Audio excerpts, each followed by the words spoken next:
knowing that Charlie really was an amazing person. You know, he was like, we were really close. And he was my best friend and my brother. And I will never unsee the footage of what I saw, the violence of it. I pray for the people who took any pleasure in that. I would never, there's not a single person in the world that I would wish that on. And least of all, someone with a heart like Charlie's. He loved his family, he loved his wife, he loved his country. And he didn't deserve that ending. You know, he's really young. But I know that we will carry the torch. I will never allow the memory of Charlie to be forgotten, obviously, because there is no Candace without Charlie. You know, we came up in politics together. And so I don't know what else to say, guys, other than I'm in a lot of pain right now. And I love you, Charlie. And, I'll see you when I'll see you. I love you very much. Thank you, guys. Anybody that thinks that Charlie Kirk hated Black people did not know Charlie Kirk, and I'm going to tell you exactly why. Charlie Kirk is responsible for the voices and platforms of so many Black conservative commentators. You name them. If you want to talk about Terrence K. Williams, if you want to talk about David J. Harris Jr., if you want to talk about the great people that are Black, if you want to talk about Brandon Tatum, if you want to talk about the great Black people that are doing work in the conservative movement and that have platforms, there's a direct line to Charlie Kirk. He understood more so than I would say 98.9% of people that were in his position in the conservative movement, how powerful it was to elevate Black conservative voices. And if you look at even the younger people from Amir Odom, who did that incredible video that just went all over the internet, to Chandler Crump, to all of these younger Black right-leaning influencers, they have platforms because of Charlie Kirk. And I'm going to tell you a story. Charlie Kirk is responsible for, I believe it was hundreds of young Black conservatives during Trump 1.0, going to the White House and participating in, I believe it was called the Black Leadership Summit that Turning Point USA had. And you have to understand that Charlie Kirk and Turning Point USA made sure that all of these Black youth, right, that were conservative leaning, that were interested in conservative movement, interested in Trump, whatever you want to call it, that they got plane tickets, that they got hotels, that they had this amazing experience. Some of these kids, and I remember being at that and talking to some of these young people, they'd never been on a plane before. They'd never been to DC before, let alone the White House. It's because of Charlie Kirk. That was his vision. And to see people pretend as if he harbored some kind of hatred for Black Americans because they didn't like some things that he said, or they want to misrepresent some of the things that he said on his radio show or in speeches or whatever, is ridiculous to me. You don't judge a man by his words. You judge him by his actions. And that man took action to elevate Black people in this movement. That man took action to open the eyes of younger Black people, Black Americans in this country, who were interested in the conservative movement, who were interested in becoming a Republican, who were interested in Trump, whatever you want to call it. That was his doing.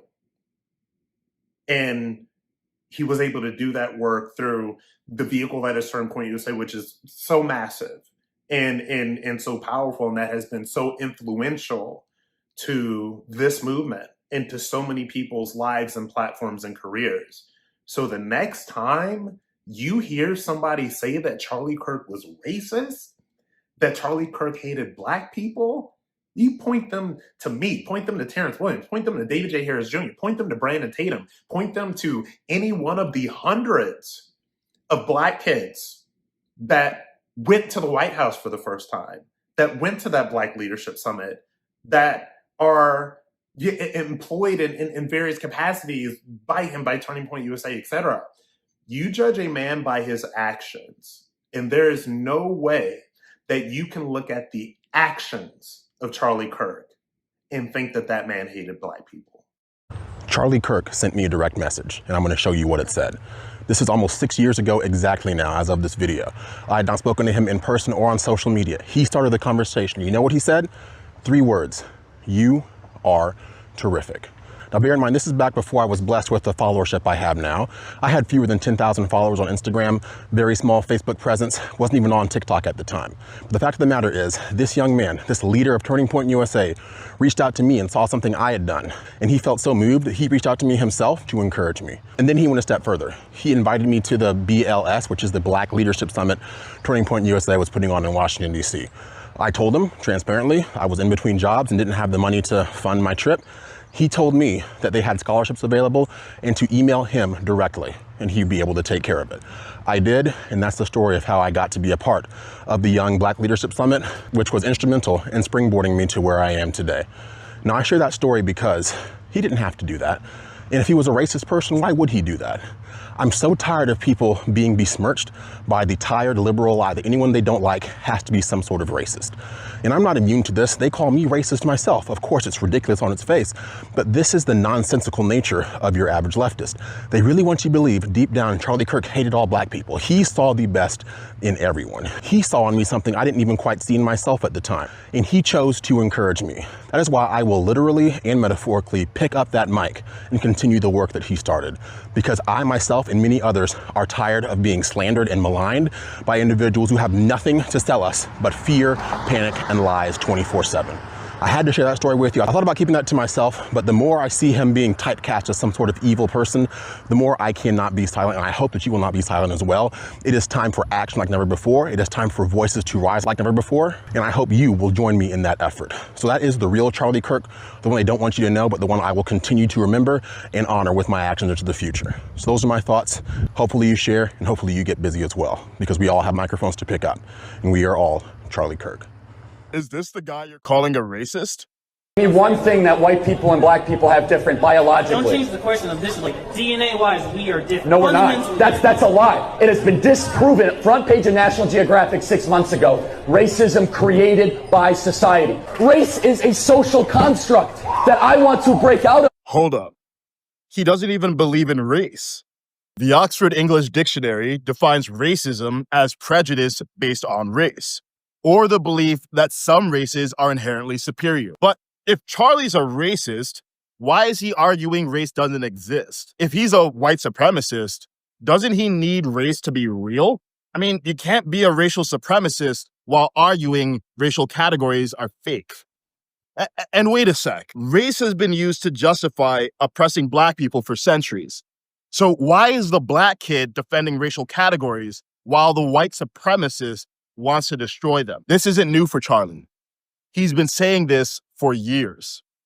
And guess what? He's right.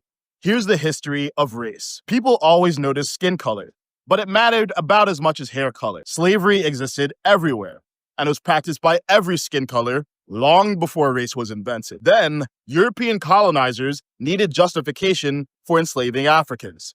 So, in the 1600s and 1700s, they invented racial hierarchy. The most influential framework came from Johann Blumenbach, a German doctor. He created the racial categories we still use today. Then, Georges Cuvier took Blumenbach's categories and ranked them, with white on top and Black on the bottom. And racists ran with it. But here's the twist. Blumenbach never intended to create racial hierarchy. He was just trying to organize observable human characteristics, kind of like classifying plants. He believed we all have identical intellectual potential. He said differences came from environment and education, not biology, and those differences could evaporate over time. He was a devout Christian who believed we were all made equal.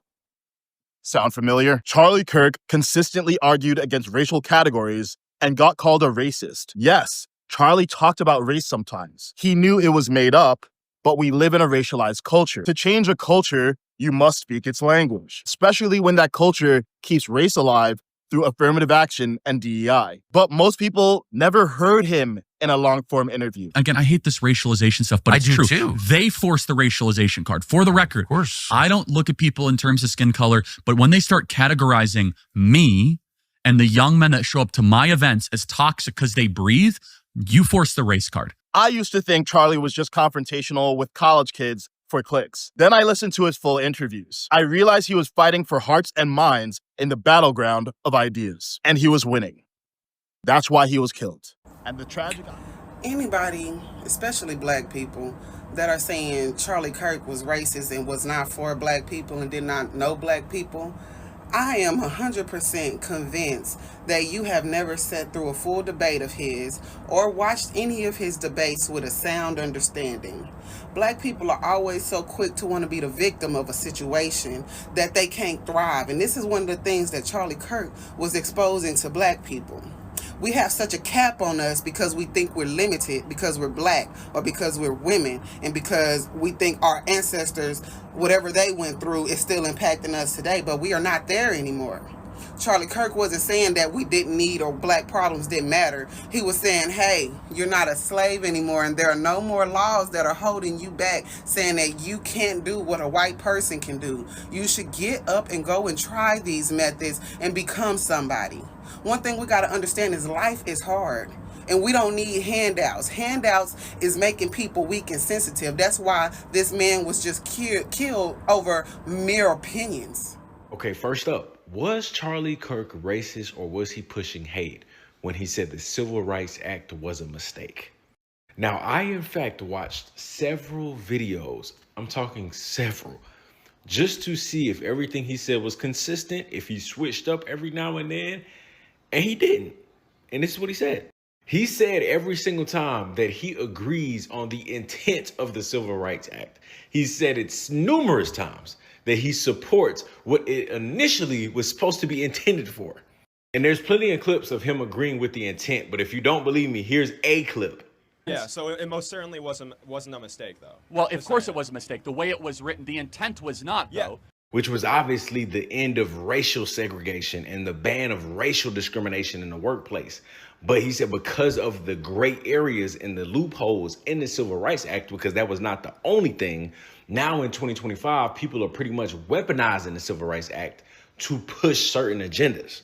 And that's where he said, yes, it was a mistake. He agrees with the intentions of the Civil Rights Act. But the problem is in 2025, it's not used for its intentions anymore. Now the law is just discrimination in general.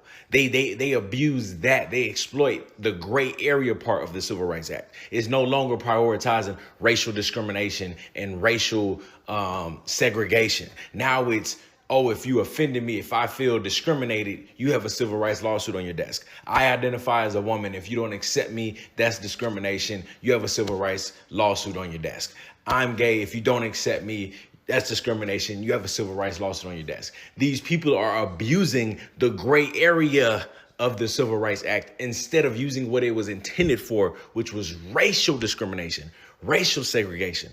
So ironically, Charlie Kirk was actually pushing for people to understand that he just wants the Civil Rights Act to be used for its actual purpose and its primary purpose, which is to eliminate racial injustice such as racial segregation and racial discrimination in the workplace.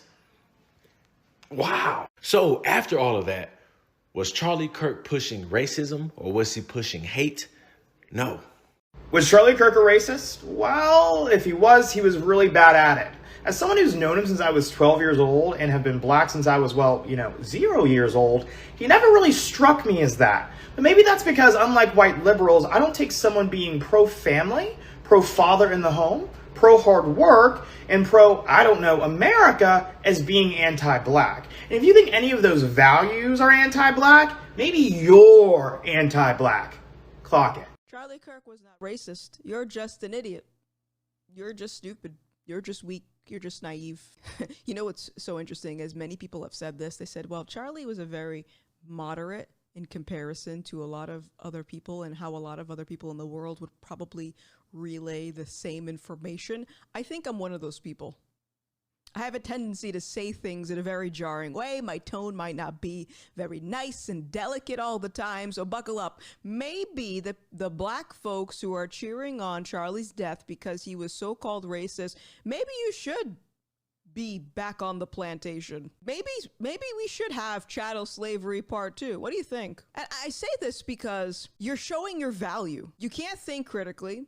You can't bother to take the time to research someone and what they said in its totality. You take someone else's word for it, take their comments out of context and totally misrepresent their character. You're morally bankrupt. As a Christian, everyone has inherent value, but as a citizen of America, what value do you have aside from fanning the flames and calling everything racist because you're too stupid to look at the full context of what someone said? It's because you'd rather be angry about something